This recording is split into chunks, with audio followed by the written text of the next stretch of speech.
Hi everyone, I hope this finds you all fit and well, safe, fit and well. And today we're going to be talking about purpose, meaning, and identity. Now,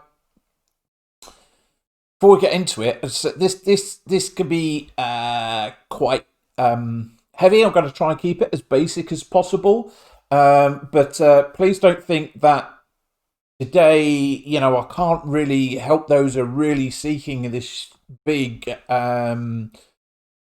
really thoroughly understanding purpose, meaning, identity, because be able to do it in 15 minutes just isn't possible.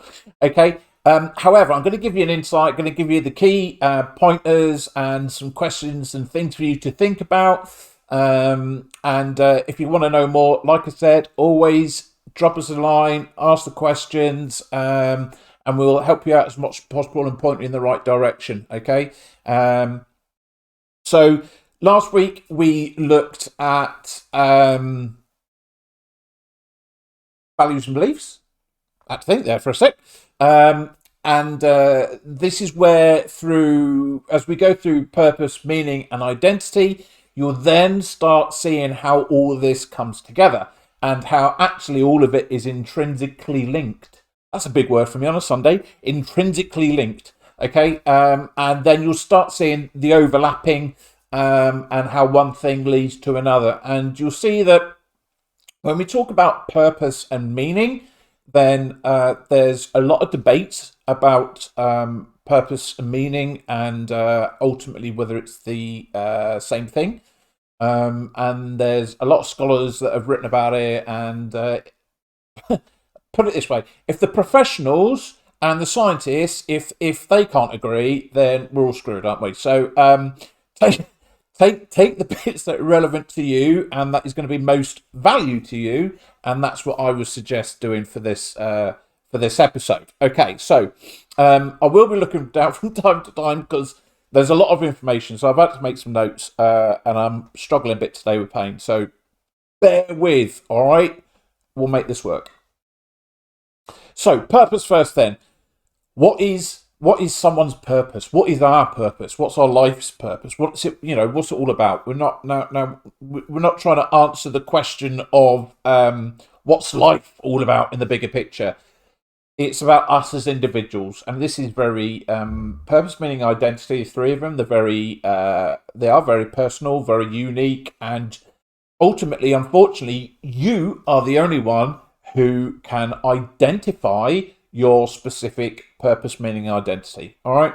Um, no one else.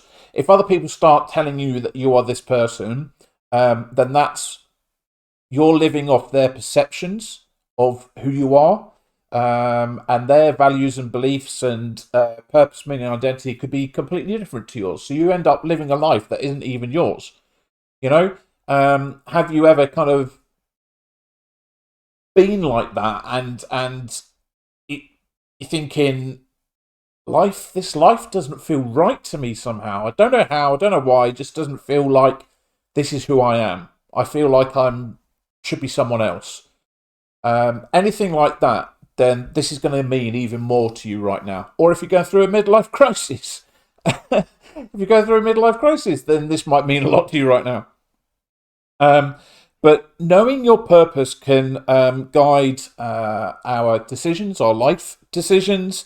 It can influence behaviors. It can shape goals and offer a sense of direction and create a semblance of meaning to oneself. So, passion is another word that is linked to purpose. And when we are talking about, and the other one is goals, sorry. So, passion and goals. And it's that drive, what gets you up in the morning? What gets you up and excited and keeps you fighting on? What has kept you going throughout this year? Okay, 2020, COVID, all this kind of stuff. What kept you going aside from your family? This is a time where you are allowed to be selfish because it's about you. Okay, so what kept you going? For example, for me, I feel like crap today. I'm in a lot of pain. I've had to take a lot of meds before I started this. I'm not quite sure how good it's going to be, But I wanted to do it. I forced myself to get up. I forced myself to sort myself out and shower and shave and do all this kind of stuff to put this out there for you. And because my passion is helping people, and then even more specifically and more focused, it's helping people within their mental health. And I want to inspire people to be able to better manage their own mental health. So that has then become not just my passion and a goal; it's my purpose. Okay, so that is what we're talking about when it comes to identifying our purpose. Now, there are a multitude of ways of and so many questions that can be involved around identifying these elements. Some things you need to be aware of straight away, though, is if you've got limiting beliefs, you don't have much confidence or self belief in you, then you might struggle identifying what your purpose is, because you're always going to be questioning whether you've got the ability to do that. For example, as a child, some kids love painting and they end up being a famous painter. And then you have who knows, the stories that we've had of astronauts who, when they were younger, they had a fascination with the stars. That became their purpose, their passion, their life's goal was to become an astronaut, because they just had this absolute total interest and love of for space. You know, so you've got that kind of artists who are always really good at crafting things with their hands, and so they go on to become artists in whatever way. So it's, you can look at what you were good at or what you really enjoyed when you were a kid, because when we're kids we don't think about oh well, I'm not going to be good enough because X, Y, and Z, or I won't be able to do this, won't be able to do that. As kids we just did stuff, didn't we? Whatever we enjoyed, whatever we just did it, you know. So it's trying to get your mind back to that point, or look back and go, what did I really enjoy doing as a child, and for whatever reason you haven't been doing it anymore. Whether it's life has got in the way, responsibilities, you haven't had the money, whatever it might be. So maybe take yourself back to the childhood and what you enjoy to do. Or is there something that you've got not just a hobby, but a passion and an interest within a specific field, and you do that all the time, and you absolutely love it, you never get tired of it, and you feel really good when you do it as well. That could be something that you look into and you research and you go, right, what can I do that's involved with mental health? That's involved with helping the country, helping starving people, helping the homeless. So the a life purpose of trying to make the world a better place can seem very overwhelming. So what small part can you do which actually then becomes your purpose and is a drive for you, which, when we have our purpose and we have a passion and we share this passion with other people, and we have a specific goals that we want to get to, so that we could really achieve our purpose, when you have that, then it massively reduces the likelihood of your having poor mental health and or mental illnesses. It reduces the likelihood of loneliness, isolation, social isolation, depression. It reduces all these things. Okay, so what is your purpose? Now, meaning is one that I can really resonate with, and that's because I personally felt that I achieved the pinnacle of living a meaningful life when I was in the military. So when I was in the army, I reflect back, and I really truly identified with everything that we've been talking about over these past few episodes. So I knew what my strengths and weaknesses were. I knew what my values were because the army gave me them, which was courage, discipline, respect, integrity, loyalty, and selfless commitment. So I lived by those values. Beliefs, maybe beliefs was a little bit of a weak area because you did as you told, and it was, yeah, just I didn't really understand that. I don't think fully with beliefs, but certainly when we're looking at what your purpose and your meaning, my purpose and meaning in the army was very clear. I had goals. I knew what I was striving for. I wanted to get promotion. I had a sense of being. I was around. I had social connections. I had. They were also my family. I just belonged. That sense of belonging is very, very powerful, and it can help you with your resilience. It can help you get through so much in life. Which is why when it came to my leaving the army, and typically when veterans leave the military, or even actually as emergency services as well, especially if you've done like, I don't know, 7, 8 years plus. Okay, so when you've devoted your time to living this meaningful life full of purpose and a feeling of helping those who can't help themselves. That's what it was for me. I wanted to stick up for the little one. I got bullied at school, so I wanted to be a stronger person and help those who couldn't fight for themselves. Um, and when I left, and after a year or two, they called it the transition. So when I transitioned from the military into society, first year or two was okay, but it then really hit me of who the hell am I? What am I doing? Why am I doing it? And do I want to do this? And it can really hit you when you're least expecting it. I know veterans that suddenly kind of dawned on them. I'm in Tesco's.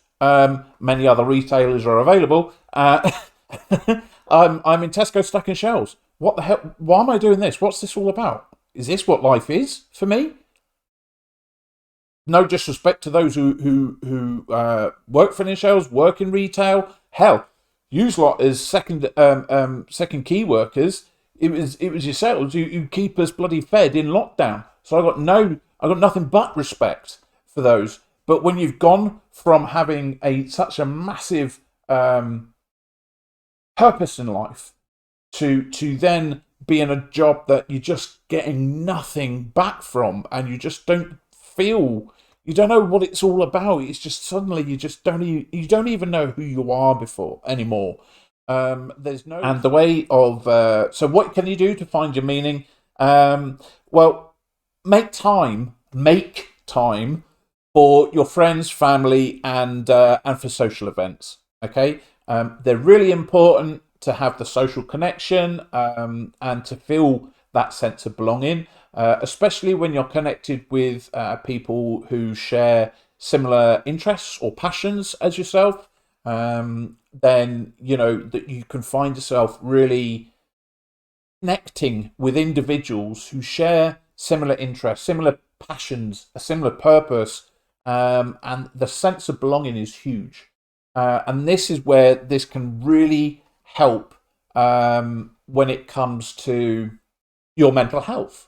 Having that sense of belonging. So again, it limits the likelihood of you having isolation because you're out, mixing with other people, so reducing anxiety and reducing depression.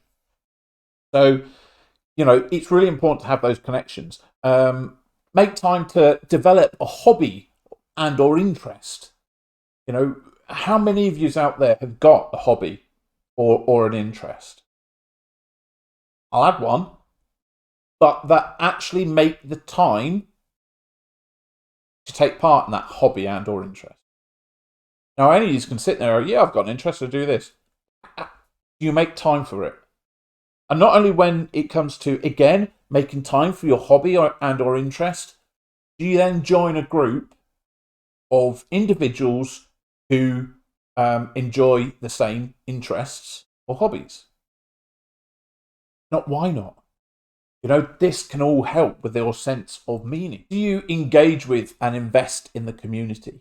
Giving back has been proven to be really beneficial, obviously, to the community, but also to the individuals who are giving their time, who are volunteering, who are doing whatever they're doing within the community. Not only is it that sense of belonging again, but it's also, it makes you feel good, and it gives your life a sense of meaning. So you might be in retail or in a job that is like, right now I'm just glad I've got a job that pays me some money. It might not be the job I want to be in forever, but at the minute it pays the bills. Awesome. That's brilliant. You can still gain a sense of meaning by doing something within your community, by making time for your friends and family, by developing interests and hobbies, and then sharing that with other individuals who also enjoy those hobbies and interests. This then makes your life, fills your life full of meaning. Okay, so think about those elements.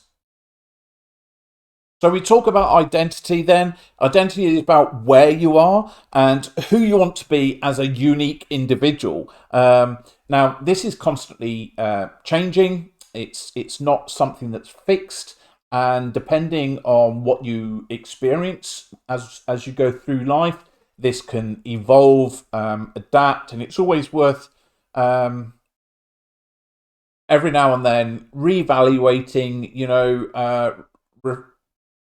reflecting back on the past year, couple of years. Might be something you want to do going into 2021, is to reflect on things, see where you're at within your life, and identify your all the things that we're doing, your strengths and weaknesses, your values and beliefs. Look at your sense of purpose. What is your purpose? What is your meaning? And then, and then this one, your identity. Who are you and what it's all about? Okay. And what makes up your identity? Well, let's look at that. So a very easy starter, that is something you can do when it comes to identifying your identity and thinking of who you are, is notebook and pen, a pen paper, and write down all the things that you like, from food to smells to hobbies, interests, values, beliefs. Write down everything that you like, okay? Because this then starts building up a picture of who you are as an individual. If you think in business, we talk about knowing your avatar. Okay, so who are you trying to sell to? Who is your ideal client? That perfect client that you want to be selling to.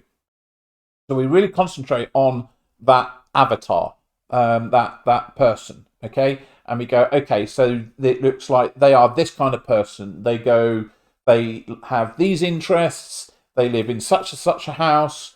They have such and such an income. They're married or divorced or got a family. They go on X amount of holidays a year. Literally everything. And it's you build up this avatar and create an identity, because it's filled with everything what that person is about. And that's what you've got to do for yourself. Okay, so one thing is to write all down everything that you like, or another one is who's sort of vision boards. Yeah, vision boards. So basically, a big cork board, or it just basically get maybe a big A1 sheet of paper or something like that, and then basically go through a load of magazines, okay, and then start snipping out things that you like. So it could be, you want to go to the Bahamas, or it could be that you like small cottage by the seaside. It could be that you like reading. It could be that you like certain films. It could be that you enjoy people's company. You could enjoy being on your own. Red wine, pizzas, whatever, and just things that you like, and cut out the pictures, stick them on your vision board, and then when you can't think of anything else, and you think you've found everything, take a step back and look at your vision board. Are there any connections? Does it build up a picture of who you want? 50 things that you want. The number is specifically set at 50 because most people typically will be able to rabbit off 20 things quite easily of things they want in life. And but when you get past that, it then starts. You really need to dig deep. Be as specific as possible, and just write down 50 things. Now, if you get to 40 and it's easy, then the next one will be 100. So either 50 or 100, okay? And those numbers are set specifically. So then write down a wish list. Something else you can do is ask other people, nice people you respect, but ask other people what they think of you. It's if you're struggling with your self-belief and self-confidence, then you might have these limiting beliefs. So you won't see many strengths within you or any positive kind of attributes. So actually, having a good understanding of how people perceive you can be useful. Okay. And it provides different perspective as well, So we've got to be honest with ourselves, and we have to accept the information that's provided. We might not like the answers, so if you're going to do that one, just beware, okay? But also, I think that you need to say to the person, please just be honest with me. All right, and hopefully they're a friend who will be honest with you and won't just fill you full of shit, because that's not helping you. Okay, if you're doing things wrong, and I keep saying this to people, if I am pissing you off, if I'm doing something wrong, please tell me about it, because predominantly, I might not even be aware that I'm upsetting you. I might not be aware that I've got these traits within my identity for whatever reason, and if I don't like them, then I can change it. But if I don't know about it, I can't do anything about it. So, be aware that if you ask a third party what they think of you, be aware that you might just get that come back, and it might not be what you want. But also, the people that you speak to about this, I would ensure that it's people that you trust and who are within your internal circle, that are really close to you. So who also know you better. Reflect on your past, because there's so many lessons from our past. And that's very much linked to strengths and weaknesses, and embracing your weaknesses, any mistakes, and seeing them just as life lessons, because that's what they are. We're not perfect, we're not machines, we're human beings, and we make mistakes. Obviously, the key though is to learn from your mistakes. I know you're saying that there. To learn from your mistakes, try not to make them again, and grow and develop from them. So when we reflect on our past, then again, a bit like the purpose, what do you enjoy when you were a kid and all that kind of stuff. What have you done as you're growing up, and the mistakes that have been made, and what have you enjoyed and what haven't you enjoyed, and all these kind of things. There's so many lessons, and we are so guilty of literally maybe surviving, existing through life and bouncing from day to day to day without actually making the most of all these life lessons. Just think, if you actually learnt and grew from every lesson, mistake, failure, whatever, but I'll try and be positive and say lesson. If you learnt from every lesson in life, where would you be now? I would suggest you'd be you'd be a much better version of the person you are today. That's a generalism, so not knocking the people who've really done it. Another one: try new things, because you don't know what you like or you don't like until you try it. Yep, you might be thinking, well, I know I don't like anything else like this. Well, you don't know. Go out there, live life. You know, there's so much stuff that we can do in this world, in this lifetime. So many different cultures, so many things to enjoy and do, hobbies, interests, so much out there, so much. And yet, how much of it do we actually taste? Try. You try new things, I think you'll be surprised. Some might say, well, what, if I don't like it, then it's a waste of time. It's not. You're looking at it wrong. If you identify that you don't like something, guess what? You've learnt something, and you've learnt something about yourself. That's not a waste of time, because you're getting a much better idea of who you are as an individual, what you like, what you don't like. Okay, so try new things. And finally, whatever you do, as you work through the purpose, meaning, identity, strengths, weaknesses, values, beliefs, accept what you find out without judgment. Don't judge yourself. The facts are the facts.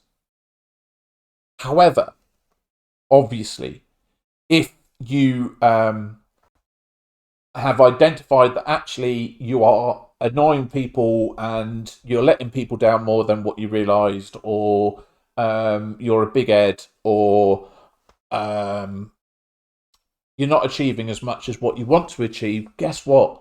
You can make the changes. Every one of us has what it takes to be a better person, to be a better version of ourselves. You all have it in you. You have all the tools that you need inside you. It's chipping away at it all and finding it. And that's what all these videos are about. Is to help you to identify and chip away, and to really resonate with who you are, and it all builds up this picture of who you are as an individual. When you know that is when it really impacts on your mental health, and you can manage things because you have the truth. You know about yourself and then when it comes to life throwing you a curveball, you know how to deal with it because you truly know yourself. That is a place that I'm inspiring to, aiming for.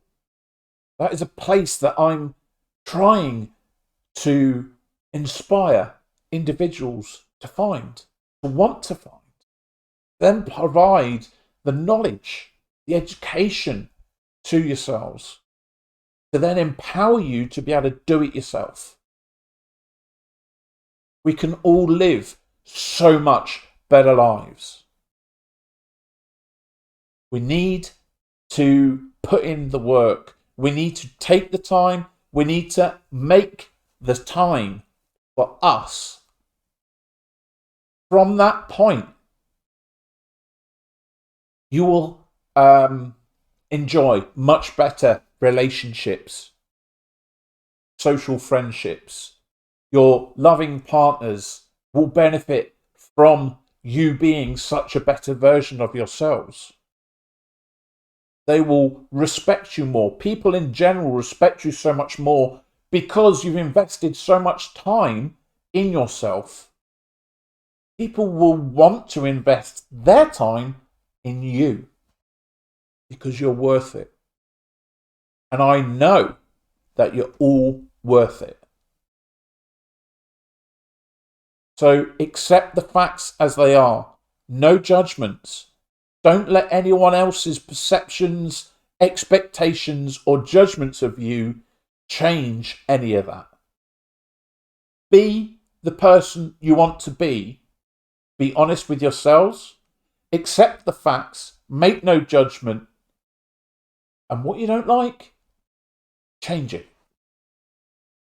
But live your lives. This year's proven we don't know what's around the corner. Make the most of it. Start to live. As ever, take care of those around you, but please, more importantly, take care of yourselves. See ya.